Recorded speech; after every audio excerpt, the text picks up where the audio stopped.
Hey everybody, I am supposed to review this Viltrox 25mm autofocusing f1.7 lens. It's got APS-C coverage and I've got it on my Sony E-mount A7R5 today. I say I'm supposed to, but I don't know if it's gonna happen because sometimes life is really funny and strange things just happen. We often go to the camera store, it's our favorite place to pick up gear, just to make sure we have all the stuff we need for our shoot. And lo and behold, I run into somebody who's selling a camera used and I ask them, well, what camera is it you're selling? And it's a Panasonic GM5, which is one of the only cameras I've ever regretted selling anyways. I bought it there on the spot. It's right here, look at it, it's so adorable. And so now I have to review this, but I just bought this and I want to play with this, but I'm contractually obligated to play with this instead, and I don't know what to do. So that's just the way life is. I'm Chris Niccolls, this is PetaPixel. I'm going to do my best to review this lens without being distracted, but I f***ing doubt it. Now, did you know that KH.com is PetaPixel's preferred pre-owned camera gear partner?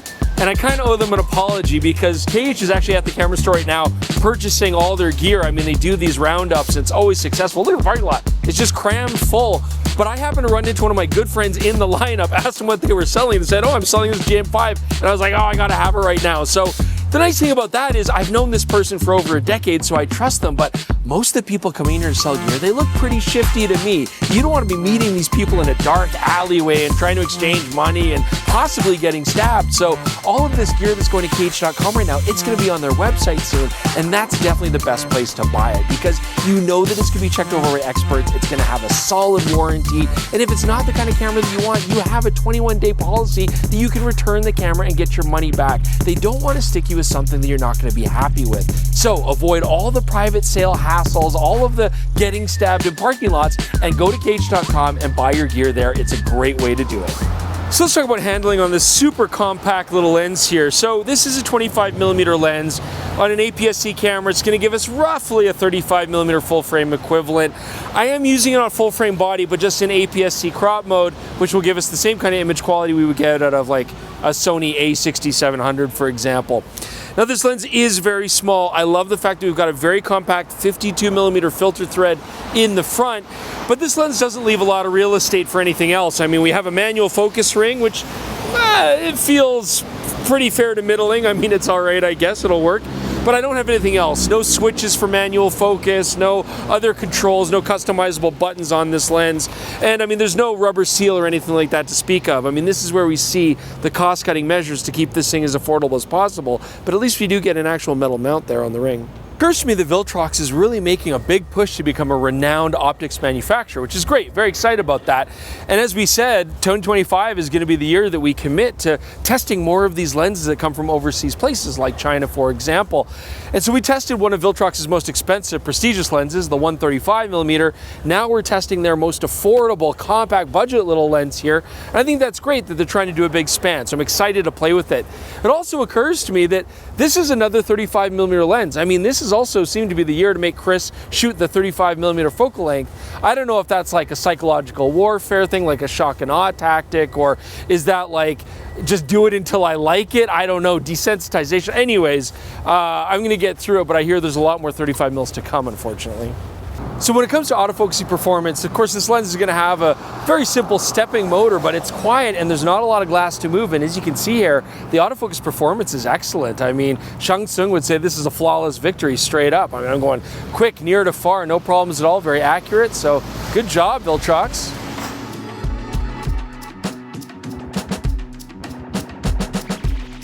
Technically a puddle.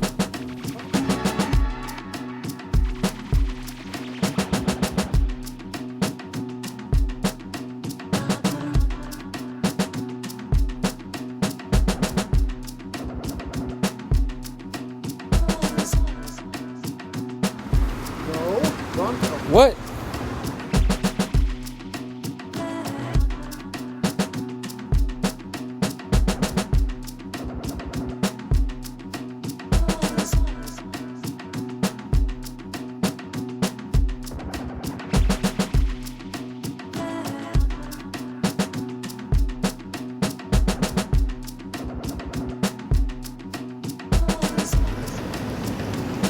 Oh, that's a dope bokeh shot.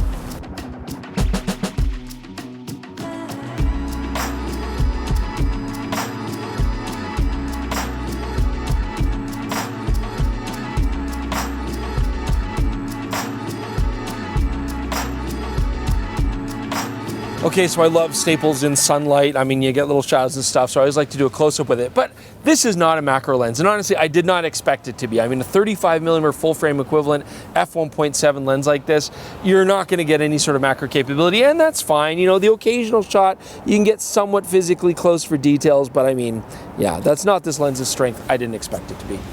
So we got a beautiful, bright, sunny day today. Of course, let's do some flare tests. And you can see here, actually, very impressive on this little Viltrox. For an affordable lens, we're getting not much loss of contrast, and I'm not really seeing any sort of flare spots, no major washed out areas, even stopping the lens down, no ghost to worry about. So that's really good, positive result from such an affordable little lens. Sun stars, they're ugly. I didn't expect them to be good. I mean, of course, it's not the forte of this lens, but if you're really into sun stars, maybe skip this one. But otherwise, really good results when you're shooting towards bright light sources. So a 35mm full frame equivalent f1.7 lens is not exactly what I would call like an uber shallow depth of field lens. But of course, if you get close enough, shooting wide open, you can get the occasional soft background. And so let's take a look at the specular highlights here first in terms of bokeh. You can see at f1.7, a nice cat's eye effect, kind of a swirly effect going on. I like that, but there's definitely a lot going on in the highlights. We've got onion rings, certainly like a strong soap bubble effect, and that makes sense because you just can't correct for that kind of stuff at such a low price point. And that means our transitions from in focus to out of focus might be a little bit harsh. Certainly backgrounds that are far out of focus might look a little bit busy and distracting. But if you're not getting that super shallow depth of field look, if it's just sort of out of focus slightly, I think it looks okay. So today is so much warmer than it's been these last few weeks. I mean, it's still cold by pretty much anybody's standard, but for us, it's like, I want to take my clothes off and just walk around in a t-shirt. But anyways, we're getting lots of puddles because of it. You know, we're getting a lot of water melt, and I always love puddle shots, you know, and actually what I'm noticing here too, just from the bright sunlight, is chromatic aberrations. I want to talk about that just for a little bit. So we are getting some chromatic aberrations on a lens like this. That means that anything that's got like a hard edge against a bright sky, or, you know, where the sun is glinting off things, we sometimes get a bit of a purplish tone to the edges of things. That's okay. I mean, chromatic aberrations like that are really easy to fix. What I'm really worried about is LOCA, longitudinal chromatic aberrations. That's where you get that color fringing in the foreground and background out of focus areas, and that's really hard to get rid of in post, and it can be quite distracting. But we did a test here. I can see a little bit. It's not bad. It's pretty average. You can see a little bit of a color shift as we go out of focus here on our test chart, but for the most part, it's controlling it quite well. So I'm actually pretty pleased with that, considering how affordable this lens is. Can a lens this cheap possibly be sharp as well? Absolutely it can. I mean, take a look at our test charts here. Shooting at the center at f1.7, I'm getting fantastic contrast, good detail. In fact, when you stop down to f4, you really don't notice any difference at all in the center of the image. Focusing on the corners here at f1.7, actually detail's pretty good. There is quite a bit of vignetting, as you can see. And when we go to f4, things not only sharpen up, but also that vignetting does go away. But still, this lens is very effective shooting wide open at f1.7, and it only gets better as you stop down. So I had a really fun time with this lens, actually. I mean, I only touched the GM5 a couple times. I didn't go blind, so that's good. And I actually had a really good time with this little lens, because what's not to like about this new Viltrox 25mm, other than, of course, the focal length? It's sharp, it's fast focusing, very well corrected against flare.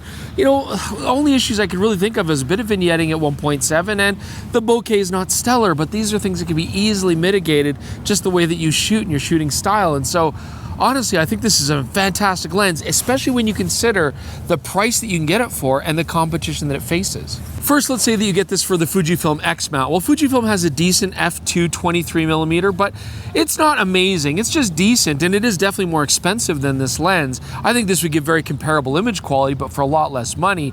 Of course, you could go to something like the 23mm f1.4, vastly more expensive to get that extra light, but again, I think this represents itself very well. And then we look at Sony. Again, it's a very similar story. Sony make a nice 24mm f1.8. It's a decent lens, but it's still going to be more than twice as expensive as this lens. And Sigma also makes some excellent lenses that are normally very good value for the dollar, but it's still hard to beat the price that you get on this. Now, surely we are getting a very basic lens. It doesn't have any weather sealing, no accoutrements as far as dials and switches and customizable buttons. But if you're looking for a fun little prime that's decent at f1.7 and has good optical characteristics, and you don't want to break the bank, this is a fantastic way to go. I hope you guys enjoyed watching this video as much as I enjoyed making it, and I know you're all excited that I got that Panasonic GM5, so leave those comments below. I'd love to respond to those. As well, check out the PetaPixel podcast. It's on this exact same channel where all your favorite podcasting apps. Just search for PetaPixel podcast. We love to cover news and events and fun stuff like, hey, I just got a GM5, so we'll definitely talk about that as well. And if you haven't already, consider getting a PetaPixel.com membership. This is $3 a month, $30 a year. That's even cheaper. You can go to PetaPixel.com, ads free, and on top of it, we got great deals. I mean, $15 worth of cash at the Moment store, 25% off our own PetaPixel store, and also you can download JPEGs and RAWs of the lenses we test and the cameras we test, including, yes, this very one right here. So you might want to do that. Thanks for joining us. We'll see you soon with more on PetaPixel.